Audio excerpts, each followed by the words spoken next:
President of the United States and the Prime Minister of the State of Israel.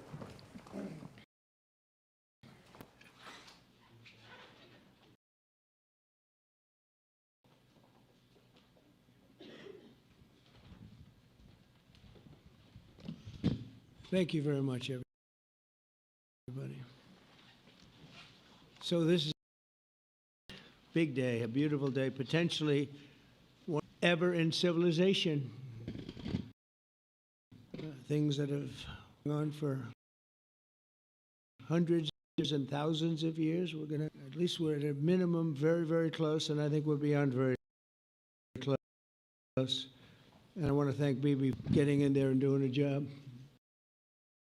We've worked well together, as we have with many other countries, both of us, with many other countries, which is the only way this whole situation gets solved.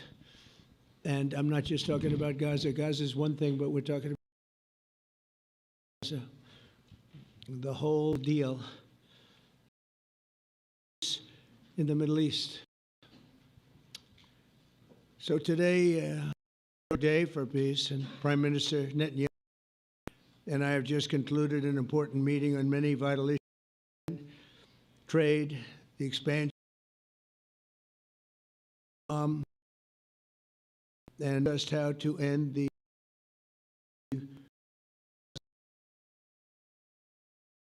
of the bigger picture, which is peace, and let's call it eternal peace. So far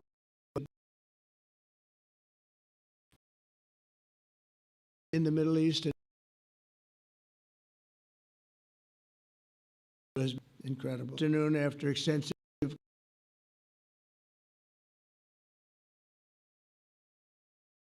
our principles for peace, which people have really liked, and these are done routinely done. These are done with total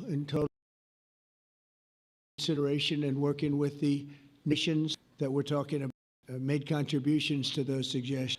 I want to thank the leaders of many Arab and Muslim nations for their tremendous support in developing the proposal, along with many of our allies in Europe. Europe has been very much leaders, most of them saying, "Is this true?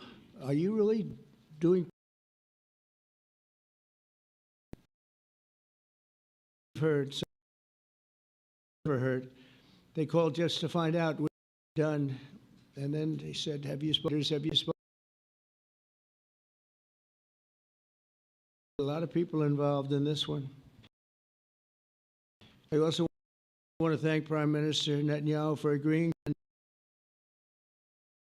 trust that if we work death and destruction that we've seen for so many years, decades, even centuries, and begin a new chapter of security, peace, and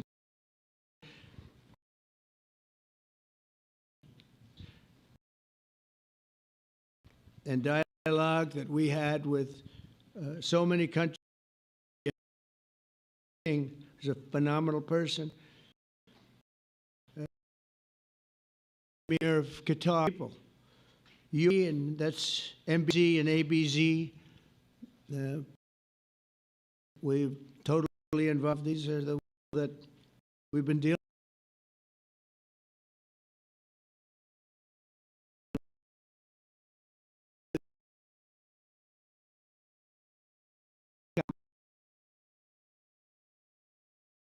with, I guess, a long time ago. The King of Jordan was with us, as you know, in the United Nations. The President Erdogan is a friend of mine. President of Asia, somebody who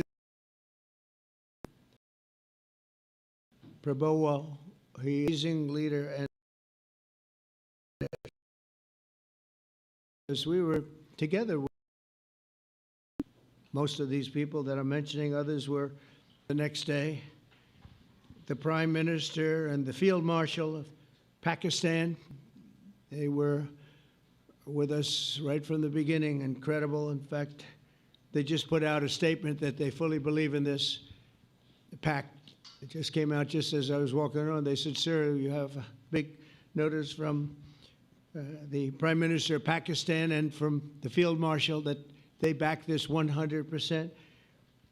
President El-Sisi of Egypt, who's terrific. And these are people I've gotten to know over the years. I mean, I would say it started around 2015 and then went into 2016 when the presidency officially began. But I've known him actually for a long time, and there are many cases really great men. I can't say in all cases, but I will tell you in many cases they're great men and some great women too. They tend to be mostly men, however, I will say that. But if accepted by Hamas, this proposal calls for the release of all remaining hostages immediately, but in no case more than 72 hours. So the hostages are coming back, and I hate even saying this from the standpoint, doesn't sound right, but it is so important to the parents. The bodies of the young men, I believe in almost all cases, the young men are coming back immediately. I met with parents. The parents felt as strongly about getting the body of their dead boy back as they did as though the boy were alive and well. It's so important to them. And it means the immediate end to the war itself, not just Gaza. It's the war itself. Under the plan, Arab and Muslim countries have committed, and in writing in many cases, but I actually would take their word for it. The people I mentioned, I'd take their word for it, to demilitarize Gaza, and that's quickly. Decommission the military capabilities of Hamas and all other terror organizations. Do that immediately. And we're relying on the countries that I named and others to deal with Hamas. And I'm hearing that Hamas wants to get this done too, and that's a good thing. And destroy all terror infrastructure, including the tunnels, weapons, production facilities. They have a lot of production facilities that we're destroying. They'll also help train local police forces in the areas that we're discussing right now, in particular in and around Gaza, working with the new transitional authority in Gaza. All parties will agree on a timeline for Israeli forces to withdraw in phases. They'll be withdrawing in phases. No more shooting, hopefully. As progress is made toward achieving these goals, Arab and Muslim nations need to be allowed the chance to fulfill these commitments of dealing with Hamas. They have to deal with them because they were the one group that we have not dealt with. I haven't dealt with them. But the Arab countries are going to, and Muslim countries are going to be dealing with Hamas, and I believe they've already been there. I think they probably have an understanding, and they haven't maybe mentioned that, but I would imagine they do, otherwise they wouldn't have gone as far as they've gone.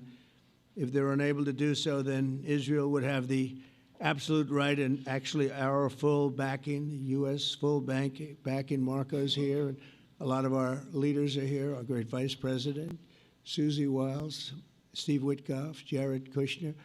They've been so involved in this process. I don't think anybody else could have done it or even come close, but it's we're right there. We're right there. First time in thousands of years, I think you can probably say, if you really look into it, if you study back, if you're a scholar, you would say thousands of years. Israel would have my full backing to finish the job of destroying the threat of Hamas. But I hope that we're going to have a deal for peace. And if Hamas rejects the deal, which is always possible, they're the only one left. Everyone else has accepted it. But I have a feeling that we're going to have a positive answer. But if not, as you know, Bibi, you'd have our full backing to do what you would have to do. Everyone understands that the ultimate result must be the elimination of any danger posed in the region, and the danger is caused by Hamas. The tyranny of terror has to end, and this is, again, something that we're looking for. This is eternity. This is for forever. To ensure the success of this effort, my plan calls for the creation of a new international oversight body, the Board of Peace, we call it, the Board of Peace, sort of a beautiful name, the Board of Peace, which will be headed not at my request, believe me, I'm very busy, but we have to make sure this works.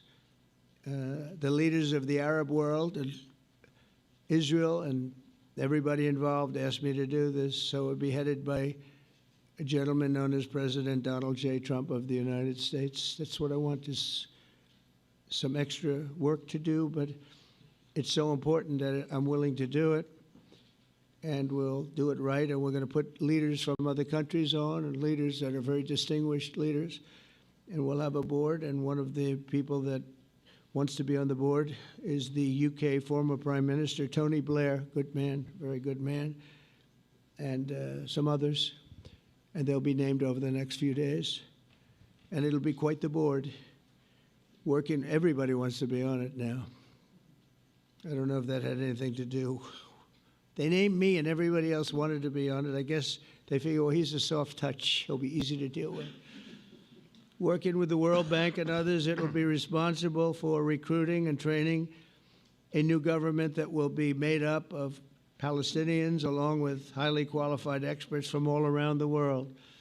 Hamas and other terrorist factions will play no role in the board, but they'll play no role in the governance of Gaza at all, directly or indirectly. As you know, thousands of Hamas leaders have been killed and soldiers have been killed. And we can never forget October 7th, but thousands have paid the price for that. And now it's time to get our hostages back and get back to trying to build something that's really great and very important. In our meeting today, Prime Minister Netanyahu was very clear about his opposition to a Palestinian state. And he continuously mentions October 7th, and I understand that. Most people do. And I understand and respect his position on many things, but what he's doing today is so good for Israel. I noticed that they have large crowds gathering in Israel all the time, and they have my name up. They like me for whatever reason, maybe, I don't know, but they do like me. But they say two things: please get the hostages back and please end the war. They've had it. It's had it. So I think it's a very popular thing you do, because he's a warrior. He doesn't know about getting back to a normal way of life, but he is a warrior, and Israel's lucky to have him. But now the people want to get back to peace. They want to get back to normalization in a true sense. Several countries have foolishly recognized the Palestinian state. As you know, some of our European friends, allies, good people, but they're really, I think, doing that because they're very tired of what's going on for so many decades. They've been presidents and prime ministers for years, and during this time, having to do with the Middle East, all they're doing is talking about the same thing over and over. They want to see it get back. And nobody wants that more than me, or I believe Bibi too. But the people of Israel want it. They really want it. They want the hostages back. That includes the probably 32 bodies that we're talking about, 20 people that are living, 32 or so people that are dead, and they want to have peace. So let us not forget how we got here. Hamas was elected by the Palestinian people. Israel withdrew from Gaza thinking they would live in peace. Remember that a long time ago? They withdrew. They said, you take it. This is our contribution to peace. But that didn't work out. That didn't work out. It was the opposite of peace. They pulled away. They let them have it. And I never forgot that, because I said, that doesn't sound like a good deal to me. As a real estate person, I mean, they gave up the ocean, right? Ron, they gave up the ocean. They said, who would do this deal? And it still didn't work out. They were very generous, actually. And they gave up the most magnificent piece of land in many ways in the Middle East, and they said, all we want to do now is have peace, and that request was not honored. Instead of building a better life for the Palestinians, Hamas diverted resources to build over 400 miles of tunnels and terror infrastructure, rocket production facilities, and hid their military command posts and launch sites in hospitals, schools, and mosques. So if you went after them, you'd be after them, and you wouldn't even realize you ended up knocking out a hospital or school or a mosque. That terrible thing, terrible, terrible way to have to fight. No fight is good, but that's a real bad one. So there are many Palestinians who wish to live in peace. Many. I've seen so many of them. And they have support.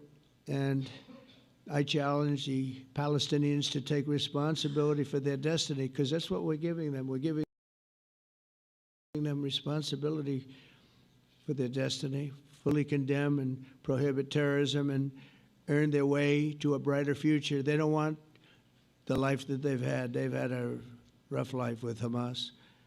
If the Palestinian Authority does not complete the reforms that I laid out in my vision for peace in 2020, they'll have only themselves to blame. We're giving them an amazing footprint, and they have amazing support from the leaders of the Arab world and the Muslim world, the great leaders. These are great leaders. These are unbelievable leaders that have built great countries and very wealthy countries.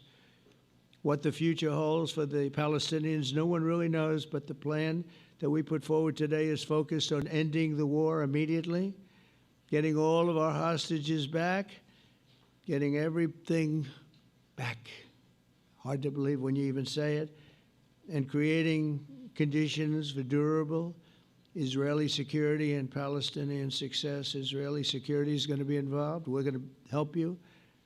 We'll be there with you in terms of helping with security. We want to make sure it works. We just want to make sure it works. There shouldn't be a shot fired. Now, there will be, I guess, because that's the way it seems to be, but there shouldn't have to be within a few days. There shouldn't have to be a shot fired. Maybe for eternity. Wouldn't that be nice? I hope it's true. The leadership of that region feels that there's a good chance of it being true. So this will lead to this agreement that we're talking about will lead to a sustainable, long-term peace. No president in history has been a greater friend of the state of Israel than I have, in addition to negotiating the Abraham Accords. I like to say it that way because the real people, that's what they call Abraham.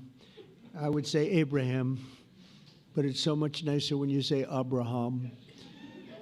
So much more elegant. But the Abraham Accords, they're amazing. Jared, you did that along with your group of geniuses, and nobody thought that could be done. We have 4 countries, and Sleepy Joe Biden didn't do a thing. He didn't even know what the hell they were. He should have had them fold up. But I think this will also lead to packing them. And who knows, maybe even Iran can get in there. I hope, we hope we're going to be able to get along with Iran. I think they're going to be open to it. I really believe that. But they could be a member. I long ago said, I'll bet you at some point Iran will be a member of the Accords. And little did I realize it was going to take this turn. That was some turn we did with the B-2s.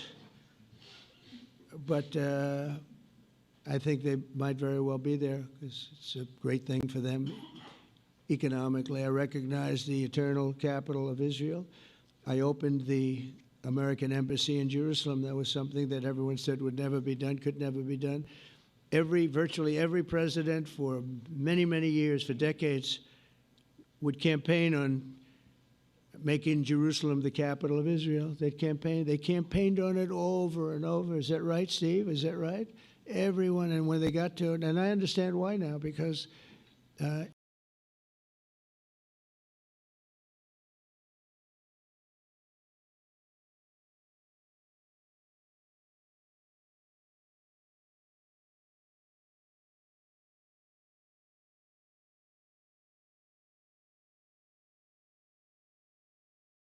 it was so, when I got to office, I campaigned on it too. I said, we're going to make it. And then I'd get calls from the leaders of various countries saying, please don't do it. Please don't do it. It'll end the whole world. Please don't do it. And finally, I just didn't say anything, and I did it. People were calling me before I did it because they heard I was going to do it, and leaders of countries were calling me, and I think it was on a Thursday that I did it, and they'd call me Monday, Tuesday, Wednesday, 3, 4 times a day, and I said, tell them I'll call them back on Friday. And I announced it on Thursday, and I called them back, the biggest people in the world, and they said, you've done it. I said, done what? You've made the capital of Israel, Jerusalem, and we wanted to talk yet. I wish you called me a little sooner. Maybe I could have done something about it. So that was a lot easier than getting into an argument, because I knew what they were calling about. And you know what? It turned out to be amazing. Everybody thought it was going to lead to the end of the world, right? The end of the world, Ron, that's what they said. It didn't lead to anything. It just led to something that I promised, and something that was very, very popular for Jewish people and a lot of other people too. I recognize Israeli sovereignty over the Golan Heights, and I cut taxpayer funding to the corrupt United Nations Relief and Works Agency. And United Nations was interesting because, as you know, a few days ago they introduced me. Ladies and gentlemen, the President of the United States. I'm looking at my teleprompter, and the thing was dead, stone cold, dead. The thing's up here. I have a long, beautiful speech to make. I'm back 30 feet back, and I'm saying, they're introducing me. There's nothing on my teleprompter.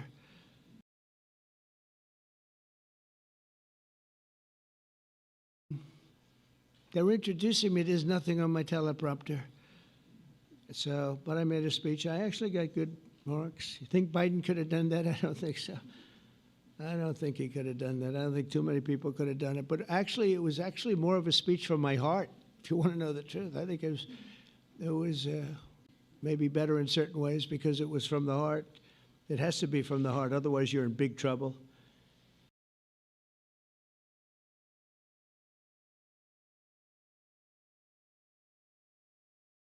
But I cut taxpayer funding for that very corrupt United Nations Relief and Works Agency, and nobody thought that would be done, and withdrew from the horrible Iran nuclear deal that was imposed upon Israel by Barack Hussein Obama and Biden.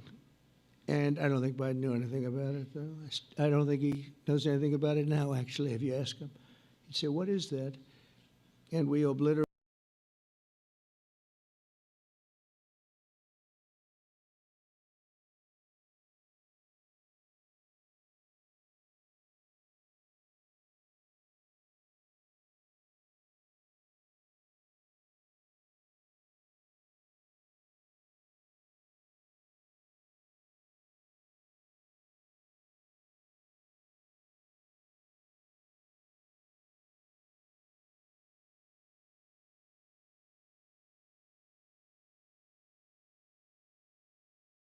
Iran's nuclear enrichment capacity, making it impossible for them to have a nuclear weapon, which they would have had probably in about 2 months from that. But I've never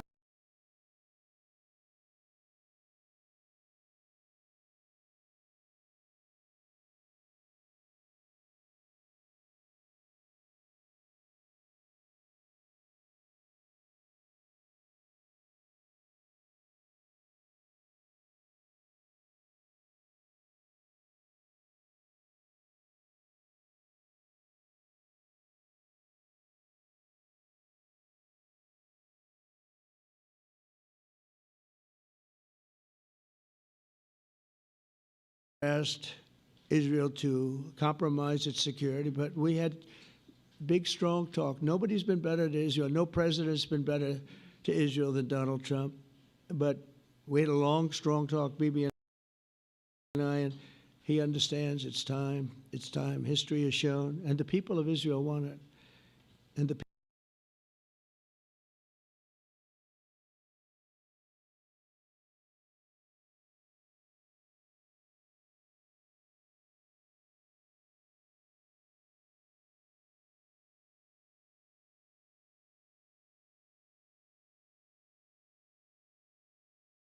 people of the Middle East want it. The people of enemies of Israel want it, but they don't have really too many enemies right now. And you know what? Many countries have gained great respect for Israel, for the way they fight, for the job they do.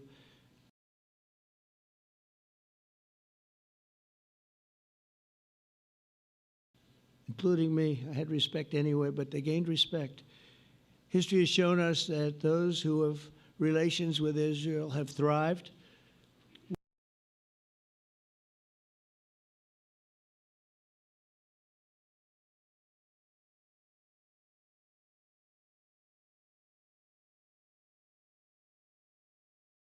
While those who have devoted resources and attention toward the destruction and even annihilation of Israel have languished, they haven't done well. Israel is not going anywhere. They're going to coexist with other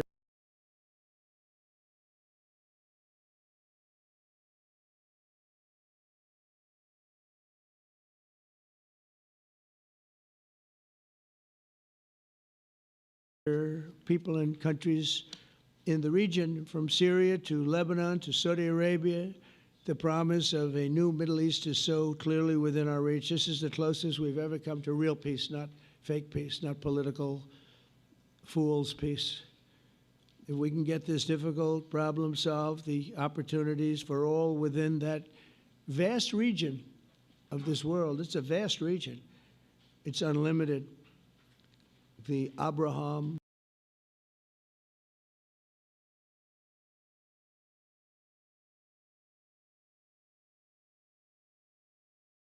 Accords show that all countries are better off when they communicate and work together and embrace new opportunities. I hope Jared and Steve and Susie and Marco and JD, we have great people. I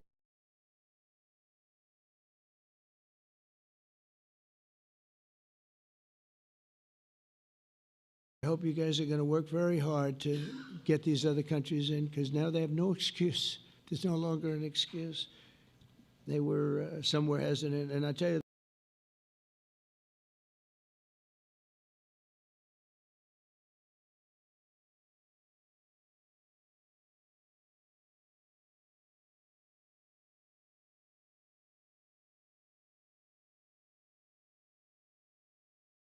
the 4 countries that went in, I give them tremendous credit, and it's worked out incredibly well for them. In the same spirit, I'm pleased to report that earlier today we took another important step toward greater understanding of the region. Time ago, we had a historic phone call in the Oval Office with Prime Minister Tani, who's really a great person. So we had a great talk, and I was on the phone, and Bibi was talking. Prime Minister Al Thani was of Qatar. They really had a heart-to-heart conversation. It was a great conversation, I thought. It was productive. It was everything that you need to have something turn out to be successful. And I want to thank Bibi, and I want to thank the Prime Minister. It was fantastic. We agreed to launch a formal trilateral mechanism between Israel, Qatar, and the United States to begin a dialogue to enhance mutual security, correct misperceptions, and avoid future misgivings. And I want to thank Qatar, its leadership, and the Emir. He's a fantastic person. I think, I'm going to be his public relations man because I know him differently than a lot of people know him. But he wants peace. He wants to see peace. And its people, and they really acknowledge the critical role that they've played as mediator. And again, we're not quite finished. We have to get Hamas, but I think they're going to be able to do that. So now it's time for Hamas to accept the terms of the plan that we've put forward today. And again, this is a different Hamas than we were dealing with because I guess over 20,000 have been killed. Their leadership has been killed 3 times over. So you're really dealing with different people than we've been dealing with over the last 4 years, 5 years. Everyone has done their part and come to the table in good faith. Our Arab and Muslim partners are fully prepared to step up and fulfill their commitments for the benefit of the people of Gaza and the entire region. They're willing to step up and do a lot. They really are. There are a lot of good people involved. Everybody who wants to see an end to the violence and destruction should be united in calling for Hamas to accept the extremely fair proposal so that we can end the war and get us back our hostages right now and have everlasting peace. And I look forward to having relationships with everyone. As the chairman of the board, I'll be involved, and we'll have meetings with some very smart people that'll be working over there to make sure that we haven't just been wasting time with an agreement that doesn't get done. The task of building peace will not be easy. There are some of the hardest problems in the world to solve, and that's why it's been going on for so many centuries. But too many lives are at stake not to try, and this was more than a try. I mean, I think this is something that gets done when you have virtually every country, and these are powerful, powerful countries that have a lot of money, and the money can make things happen. A lot of countries try and they don't have any money. These are very rich countries that can make things happen. So together we'll forge a much safer and more hopeful future for everybody, including Israel. And I want to thank Prime Minister Netanyahu for his partnership. And I want to thank all of the leaders, the kings and the emirs and the presidents and prime ministers, people I mentioned. And they've been absolutely fantastic to work with, and it's just happened very quickly. It's happened from a couple of weeks before I had a couple of meetings, but a couple of weeks before we went to the United Nations, and we had some incredible meetings. It all came to place. It all took place, and everybody wanted to be a part of it. I don't have anybody that's saying we don't want anything to do with it. It's just the opposite. And I'll tell you, a couple of years ago, a year ago, I don't think we would have had this kind of participation, Mr. VP, right? I don't think we would have had. It's been amazing. The participation was 100%. Everybody wants to be a part of it. And everybody, those very strong countries, everybody wants it to work. So, Bibi, congratulations on this. I think this will be your crowning achievement, frankly. If this all works out, we think it will. It's going to be your crowning achievement. And I want to thank you very much for being here. Thank you. Please. Thank you. Thank you. Mr. President, first I want to thank you for graciously hosting me once again in the White House. And second, I want to thank you for your friendship and for your leadership. From Jerusalem to Tehran, from the Golan Heights to Gaza, you've proven time and again what I've said many times. You are the greatest friend that Israel has ever had in the White House. And Mr. President, you and I both know it's not even close. While you focus at home on making America great again, your leadership abroad is changing the world for the better, ending wars and advancing peace. I believe that today we're taking a critical step towards both ending the war in Gaza and setting the stage for dramatically advancing peace in the Middle East, and I think beyond the Middle East, in very important Muslim countries. I support your plan to end the war in Gaza, which achieves our war aims. It will bring back to Israel all our hostages, dismantle Hamas's military capabilities, end its political rule, and ensure that Gaza never again poses a threat to Israel. We would not have achieved this turning point without the courage and sacrifice of our incredibly brave soldiers. They fight like lions to defend the people of Israel, and they serve on the front line in the war between civilization and barbarism. Mr. President, when our two countries stand shoulder to shoulder, we achieve the impossible. Just a few months ago, in Operation Rising Lion and Operation Midnight Hammer, we struck a decisive blow against Iran's nuclear and ballistic missile program. Your bold decision to send those B-2s made the region safer and the world safer. Now, under your leadership, we're taking the next step to win the war and expand the peace. Your plan is consistent with the 5 principles my government set for the end of the war and the day after Hamas.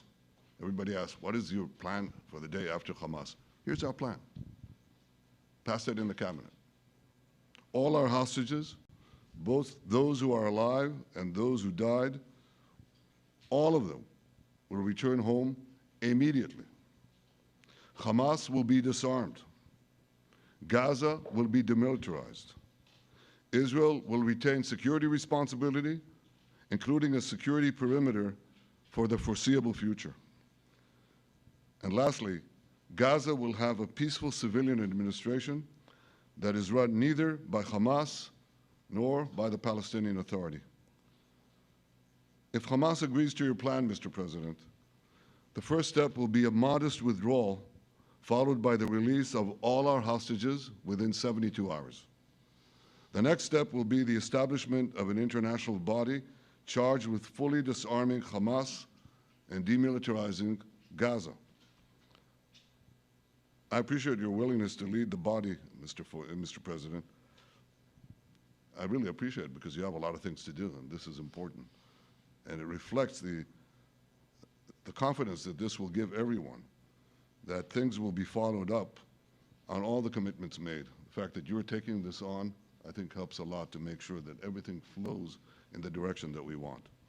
Now, if this international body succeeds, we will have permanently ended the war. Israel will conduct further withdrawals linked to the extent of disarmament and demilitarization, but will remain in the security perimeter for the foreseeable future. I think we should understand that we're giving everybody a chance to have this done peacefully, something that will achieve all our war objectives without any further bloodshed. But if Hamas rejects your plan, Mr. President, or if they supposedly accept it and then basically do everything to counter it, then Israel will finish the job by itself. This can be done the easy way, or it can be done the hard way, but it will be done. We prefer the easy way, but it has to be done. All these goals must be achieved because we didn't fight this horrible fight, sacrifice the finest of our young men to have Hamas stay in Gaza and threaten us again and again and again with these horrific massacres. Mr. President, I was encouraged by your clear statement at the UN against the recognition of a Palestinian state.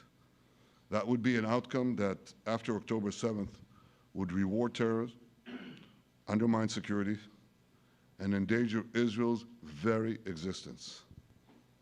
As for the Palestinian Authority, I appreciate your firm position that the PA could have no role whatsoever in Gaza without undergoing a radical and genuine transformation. In your 2020 peace plan, which you mentioned just now, you made clear what that transformation requires. It's not lip service. It's not checking a box. It's a fundamental, genuine, and enduring transformation. And that means ending pay to slay, changing the poisonous textbooks that teach hatred to Jews, to Palestinian children, stopping incitement in the media, ending lawfare against Israel at the ICC, the ICJ, recognizing the Jewish state, and many, many other reforms. It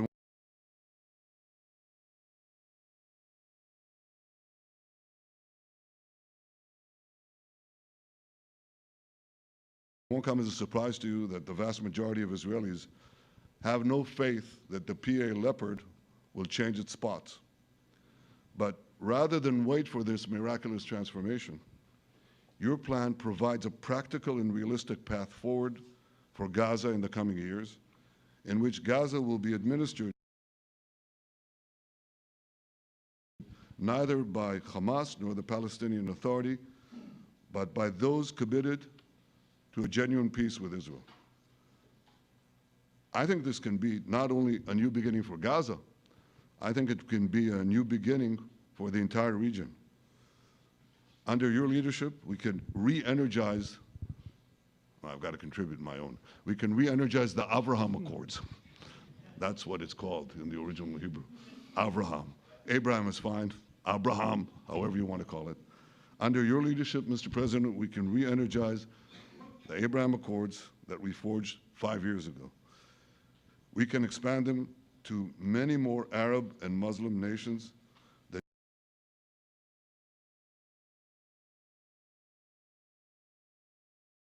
choose moderation over extremism. I think there's an opportunity here.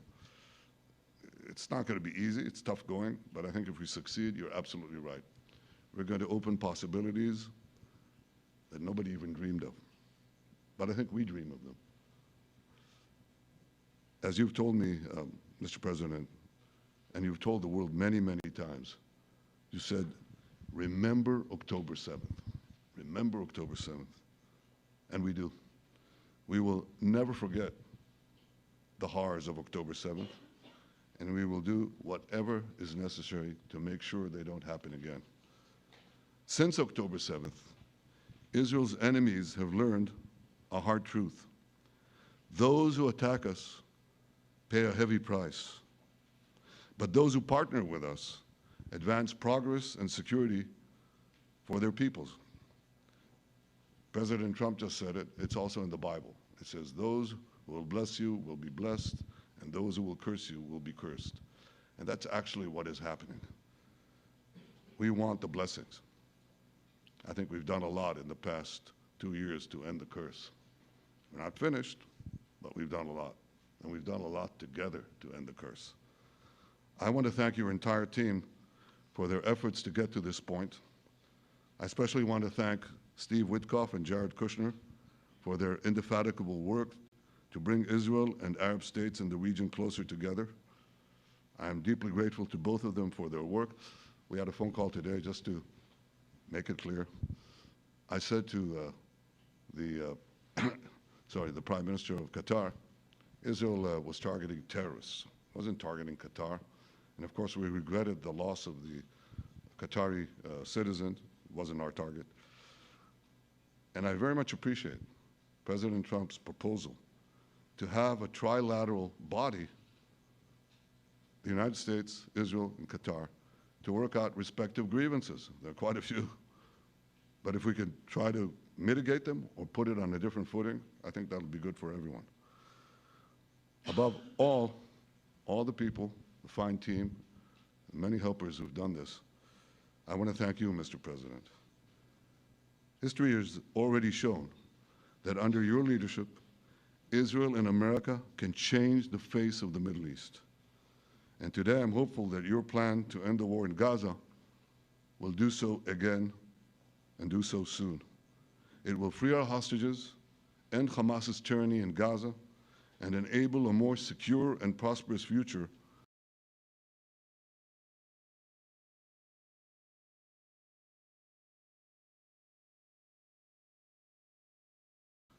for the peoples of our region. Thank you, Mr. President. May God bless America. May God bless Israel. May God bless the indispensable alliance between our countries. And may I add in Hebrew, G'mal Chatima Tova, may we all be inscribed in the book of life. Thank you. Thank you very much, Bibi. So I think while we wait for these documents to be signed and get everybody in line, I think it maybe is not really appropriate to take questions. I'm meeting with, as you know, a couple of Democrats in a little while about the country, about keeping our country open. They're going to have to do some things because their ideas are not very good ones. They're very bad for our country. So we'll see how that works out. But this is something that was really historic today. This was something that was amazing. I think, Bibi, I mean, depending on you, I think while we're waiting for signatures and waiting for approvals from a lot of different countries that are involved in this, we probably shouldn't take questions? Or would you like to take a question or two from perhaps a friendly Israeli reporter, if there's such a thing? That's a very, very tough proposition. But I would think, Mr. President, that I would go by your instinct that this is, we'll have enough time for questions. Let's settle the issue first, I think. No, Thank you very much, everybody. Thank you.